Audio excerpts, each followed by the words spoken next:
right off the bat, 529 plans are a terrible way to save money for college. And why is that? Why is that? Because there's actually a whole bunch of reasons, but I'm going to start off with a couple of major points. All right. Um, I don't know if you guys had this experience back in 2007, 2008. For those of you who have a 401k, but man, remember what happened to the market in '07, '08 when the market tanked and people lost a ton of money, right? Well, my wife's grandmother was, or I should say, my wife's grandmother's husband, her step grandfather, um, was working at the time and had planned to retire around that time and was unable to because of what happened in the market. His 401k turned into a 201k, as the heading says there. Um, when the market tanks, 401ks are subject to market fluctuation, right? So as long as the market's doing great, your 401k is going up, and life is looking good. There's tax advantages in that the money is growing tax free. Well, 529 plans, college savings plans, work exactly the same way. So one of the first big problems with a 529 plan is the fact that it is subject to market fluctuation. As you're saving money for college, the last thing you want is unpredictability in your savings plan. All right, your kid is going to be going to college at a set time. It is not a flexible time frame, right? So the last thing you want to happen is in your kid's senior year, we have a 2007, 2008, and your 529 plan turns into a 229 plan, right? At least with retirement, you can say, hey, I'm going to save, keep saving money. I'm going to keep working for 10 more years while my retirement plan comes back. But you're not going to tell your high school senior that, right? Hey kiddo, I know college was next year, but the market tanked and our 529 plan is now a 229 plan, and we can't afford for you to go to college, so you're just going to have to wait for 10 years while it comes back. Who's going to say that, right? So that's, to me, a huge problem right off the bat with a 529 plan. But it gets worse than that, right? As bad as that is, it gets worse than that. Because what you're telling the colleges when you save money in a 529 plan is that all that money is set aside for them. Take me, I'm all yours. So, that my little tongue-in-cheek humor there. But that's reality. What happens when you put money into a 529 plan is that the college looks at that money and says, yep, we know this is all our money. So every dollar you're putting in there, plan on it being gone, right? Which you may already be planning, right? You may look at money that you're putting into a college savings plan as money that is already set aside to pay the college. What an idea. What a novel concept, guys. If the money you were saving for a college savings plan stayed in your retirement. Wouldn't that be a great idea? See, I'm going to build up to this point here, but this is a huge problem with 529 plans. All right, when you put money into a 529 plan and you have this money setting aside there, colleges know that's money that you can only use for them. Okay, so you can pull it out and you can put it into other things, but you pay a penalty for it and that sort of thing. So they know that there's a cost for you moving that money to other avenues, right?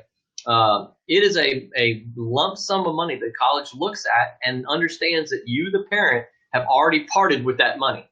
You have already decided in your head that that's going to them. And believe me, they will take it. All right? So that's a huge problem with the 529 plan.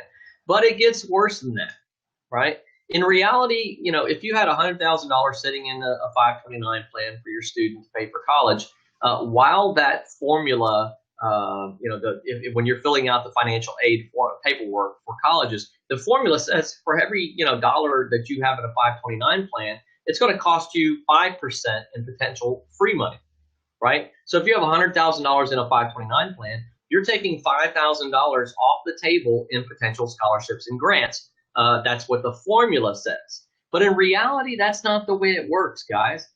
In reality, you're going to be dealing with probably some 27-year-old college student who's working in the financial aid department on work study.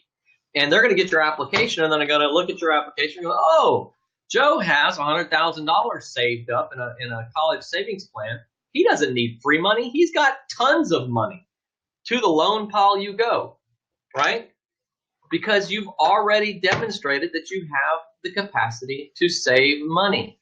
Why would they give you free money when you have already shown them that you can save money, right? So, and while the formula for the FAFSA is going to penalize you at 5% on every dollar that you have saved in a college savings plan, in reality, it's a 1-to-1 ratio.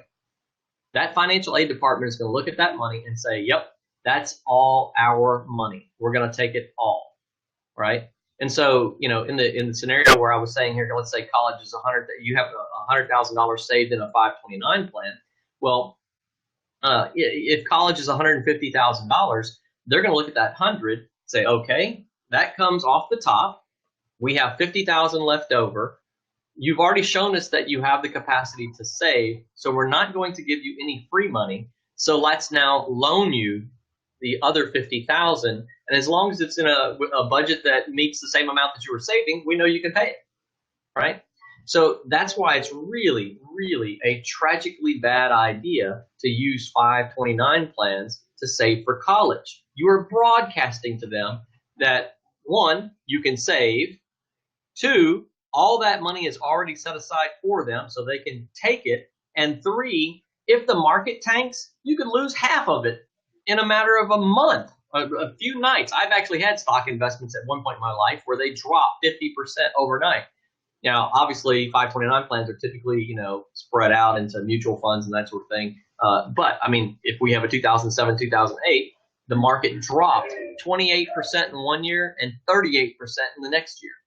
So believe me, you can tank that 529 plan really easily in the matter of a year to 2 years. So if you had a sophomore, by the time they were seniors, if we had a 2007, 2008, you could have half of your 529 sitting there. So those are three huge reasons why 529 plans are a terrible way to save for college, right? So, what you're typically up against in that situation is that you have a financial advisor somewhere, somebody that told you that a 529 plan is the way to save for college, right? If you have one, that's typically where people, found out about it. There was through a financial planner. I'm not here to beat up on financial planners.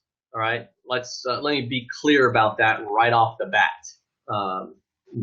Most people, generally speaking, in the world are well-intentioned. There's plenty who aren't, but for those who go into business to be a financial advisor, that sort of thing, their heart's usually in the right place. Maybe it's not. I don't know. Who am I? I like to see the best in people.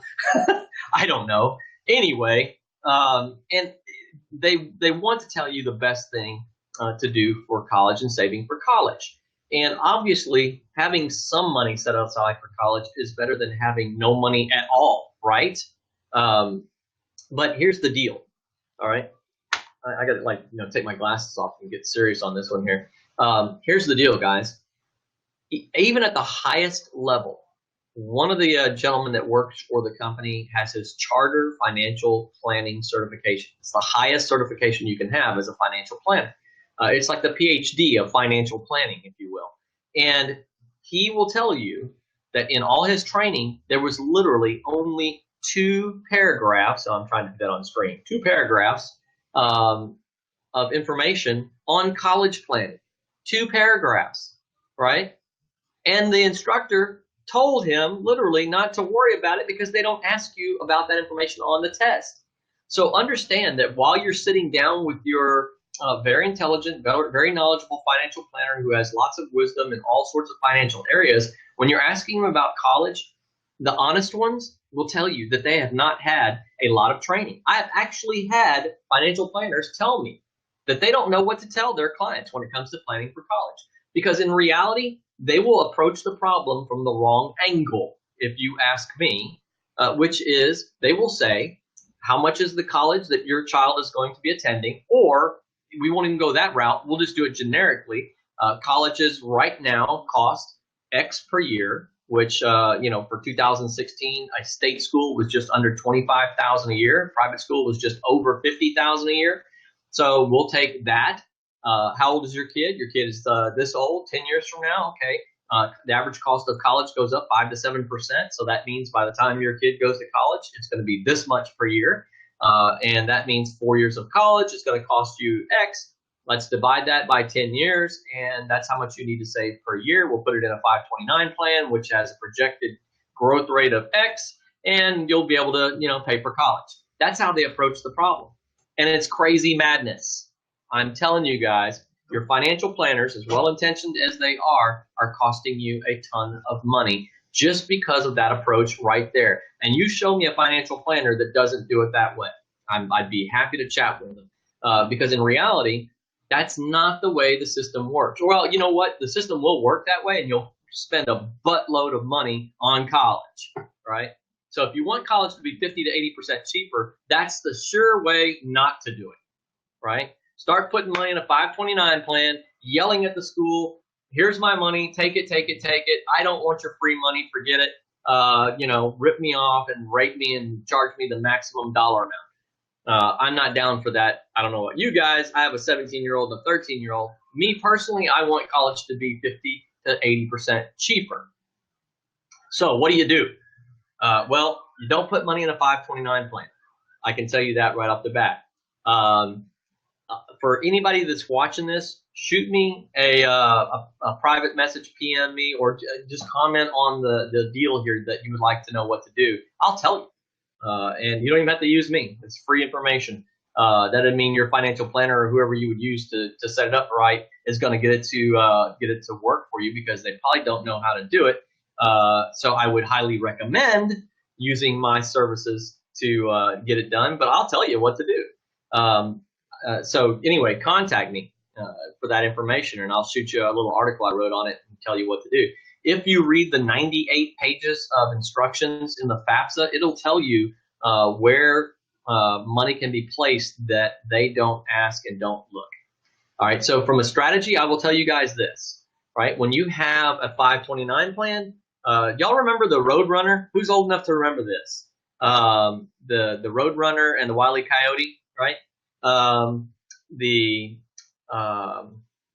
Roadrunner would take like birdseed and he would put it out in the center of the road, and he would have like some trap with a piano or an anvil or something over his head, and he would have free birdseed, a sign, and then the Roadrunner was supposed to come up, and when he was eating the birdseed, it would trip the trap and fall on him and get him. Right?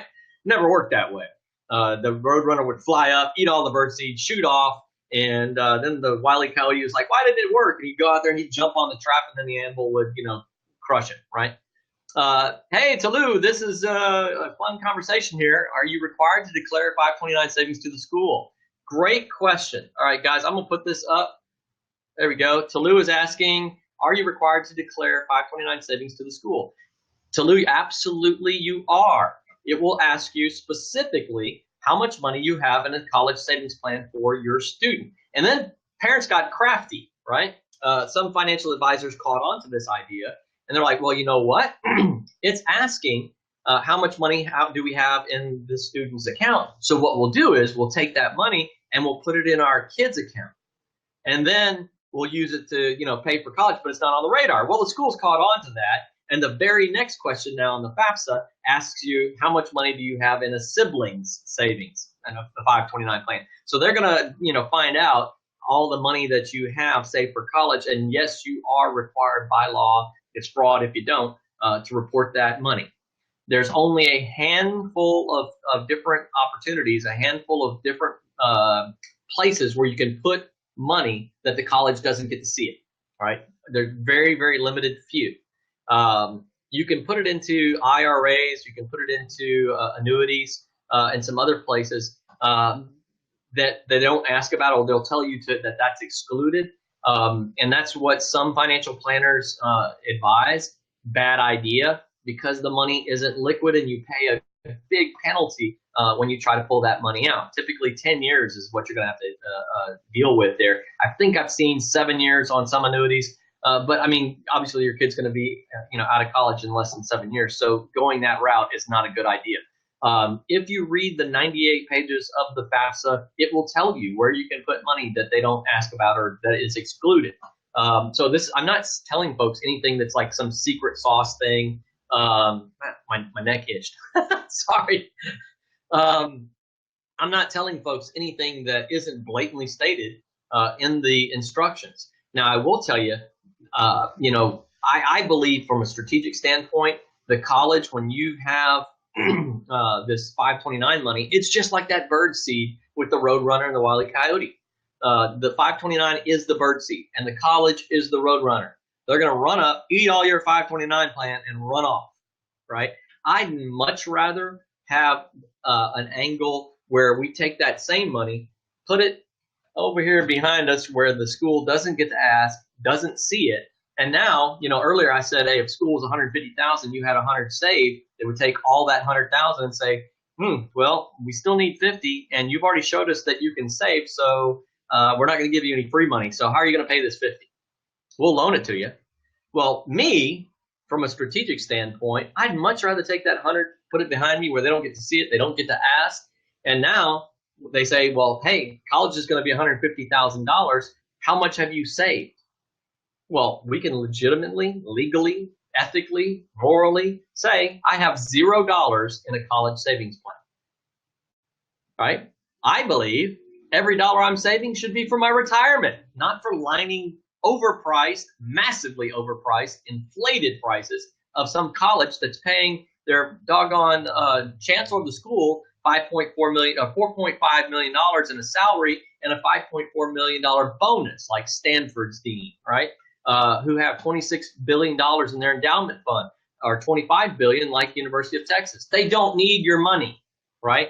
Or certainly don't need as much as they're charging. I don't have any problem with people making a profit. I have a problem with inflated false prices, which have been created by our government lending out as much money as students need to go to college and artificially inflating the market. That's what I have a problem with. So I have no moral qualms about making college 50 to 80% cheaper for my students, my clients, right? So I'm telling you guys right off the bat, the first thing you're going to want to do is get with me on where to put that money so that the college doesn't get to ask and doesn't get to see about it, or doesn't get to see it. Tolu, I hope that answered your question. I went on a long rant. If you can't tell, I get pretty excited about this subject. So anyway, be sure to chime in and ask questions. That was a great one. Tolu, that was right on the money. Anyway, that's really kind of my big rant for the day. I'm still trying to figure out my software here. 529 plans are a terrible way to save for college, guys. It's not good. Let me be clear. If you have money in a 529 plan, that's better than not having any money. Trust me, right? However, you are absolutely penalized for doing the right thing. You are penalized for having money in a 529 plan. The college will take all of that money, and now they know that you don't need any free money. You don't need scholarships and grants because you've already shown them that you have the capacity to save. Much smarter to take that same money, put it into a vehicle where the principal is guaranteed, you have a set interest rate so you can project your growth, you know exactly what you're going to have, and that money is off the radar to the college. They don't get to ask about it. Now when you fill out the FAFSA or the CSS profile and it asks how much money do you have in a college savings plan, you legitimately, honestly, legally, morally, everything else, say zero. I've got none saved for college. Every dollar I have put aside is for me, for my retirement. And if it's where they don't get to ask and don't get to see, you are now way more eligible for scholarships. Way more eligible for scholarships, let me tell you. I do this day in and day out. I can show you guys one after another of free money that I've gotten for parents who make good money, right? It's not how much money you make. Making too much money is a myth, right? I have clients that make millions. I just met with a guy yesterday who has $2 million liquid in savings right now, right? He makes millions, right? I'm going to be able to save him a ton of money on college just by showing him how to position himself so that the college doesn't look at him and say, oh yeah, you can afford us, so we're not going to give you any free money. Scholarships don't go to those people who most need it. Scholarships go to those families where it will make the biggest difference in those children attending college. It's used as marketing dollars, guys. You have to understand that's how scholarships work. I need to do a whole doggone live broadcast just on that subject alone. So anyway, that's my subject for the day, guys. Flying through it. 529s are a terrible way to save for college. 401ks that turn into 201ks. 529 plans, just to review, 529 plans are just like 401ks. They will fluctuate based on the market. So if we have a crash in the market the year your kid's a senior, your 529 is tanked, right? That's why it's a bad idea. When you put money in a 529 plan, you are broadcasting to the college that this money is all theirs. Take it, take it, take it. It's free. It's the bird seed on the road. When you remember the Wile E. Coyote and the Roadrunner, the bird seed is your cash, and the Roadrunner is the college. All right. And when you put money into a 529 plan, you have screamed very loudly to the school that you have the capacity to save, and therefore you have expendable cash. So you do not need free money. All you need is a loan, and you can make the payment on time. That's why it's a bad idea. Your financial planner, to wrap this up, as well-intentioned as they may be, is probably costing you a ton of money because, not to beat up on financial planners, they simply don't have the training and don't understand how scholarships work. So when they're advising you to put money into a 529 plan for all their reasons above, it kills you for getting scholarships and grants. I'd much rather take that money, put it into a vehicle where it can earn, grow, the principal is protected, guaranteed, and you know exactly how much you're going to have at any given time, and the college doesn't get to see it. To me, that's an infinitely better strategy, and it positions you for free money for college. So anyway, guys, hope you enjoyed that conversation. I'm probably going to schedule this broadcast again for a later time because I think this is a really important subject. And if you have any questions, feel free to post them, and I'll be happy to answer them. If you want information on what to do with money that's in a 529 plan, please get with me, and I can help you on that. All right, guys, have a good one.